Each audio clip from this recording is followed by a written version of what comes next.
Ever seen one of those huge cruise ships? How are these huge ships able to float on water? Water is much less dense than the steel these ships are made of. So why aren't these ships sinking to the bottom of the harbor? Let's discover. Huge waves smash the ocean, boats bounce on the surface, and fishermen pray to whatever gods they know to help them survive during their voyage. And you're aboard a giant cruise ship, enjoying a lovely dinner. Also, you might try your luck at the casino afterward. Indeed, cruise ships appear like strange little islands in a sea storm. But how do these huge ships survive harsh weather? It's all in the design. On a cruise ship, passengers pay for safety as well as entertainment when they purchase their tickets. Throughout the entire cruise, they want to know that all of their requirements will be met, including making sure everyone is safe. Therefore, cruise ships are built to withstand a wide range of difficult situations, like previous ships could not. Ship accidents at sea were not uncommon. Rough weather, a rogue enemy ship, or a collision with an iceberg could send the ship to a watery grave, with most or all of the passengers going with it. What then changed? Of course, the Titanic, the most well-known maritime accident in history, did not help. The sinking of the British passenger ship, the Lusitania, only years later at the hands of a German torpedo, only made it clearer. Something needs to change. Both of these were strong ocean liners designed for long journeys. In one trip, they could travel from one end of the Atlantic to the other. But that also meant that they were sacrificing maneuverability for strength.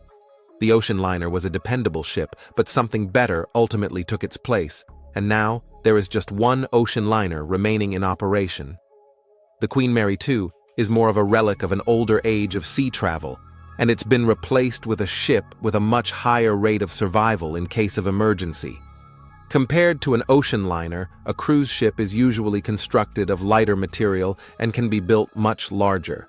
For instance, the Titanic was just 883 feet in length. But the Wonder of the Seas from Royal Caribbean is about 1,200 feet long, making it the largest cruise ship that is operational today.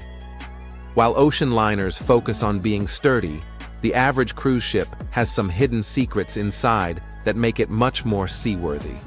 So, what's hiding inside these floating cities? Most cruise ships are incredible. Only a small portion of the ship is below the waterline, and the top of the ship is a vast, multi-level complex that often houses thousands of staterooms, dozens of eateries, and numerous spaces with recreation opportunities. However, the cruise experience will not be interrupted for those who are sailing through a storm. Rain may force outdoor activities to be canceled, but people on the inside will be able to enjoy their food, activities, and sleep with only some moderate turbulence. The ship's design helps its ability to stay afloat. Because of its top-heavy design, the ship is pulling down on the water, opposing the buoyant effect that is pushing it higher. It's a tricky balance. The ship's center of gravity also plays a significant role in this. While the goal of the design of a ship is to keep the center of gravity in the middle, it's not always possible. The engines of ships are the components that keep them running much more than the other components. That means the bottom of the ship will be heavier than the top half, no matter how tall the top half looks. And it's all about balancing that. A ship will probably continue to sink if its bottom is heavy. If a ship's top is too heavy, it'll be more unstable, which is less dangerous than a ship sinking.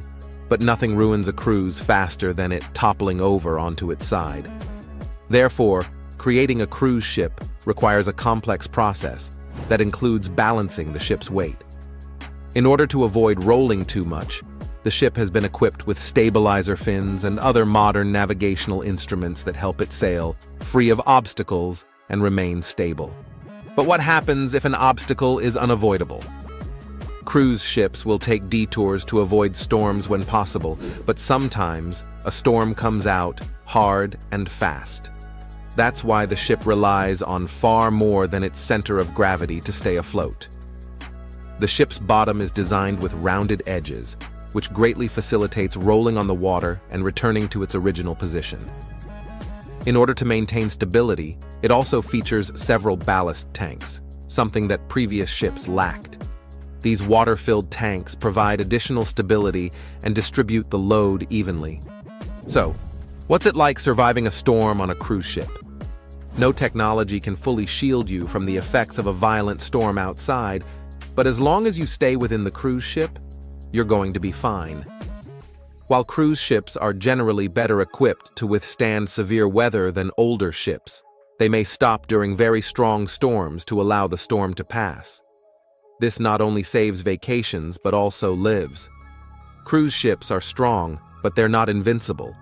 They frequently lack the hull strength of ocean liners, but they have superior radar to navigate icebergs. However, cruise ships are more prepared to withstand disasters than their cousins, even in the worst-case situations. Finally, I hope I was able to clear up anything if you were interested in cruise ship technologies and watched this video.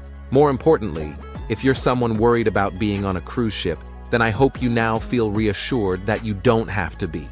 According to the statistics, sinkings are extremely rare, and even when they do occur, numerous security measures are taken. Now, you should be able to answer the question, why don't cruise ships sink, like a modern-day Archimedes? That means it's time to book your next seagoing adventure.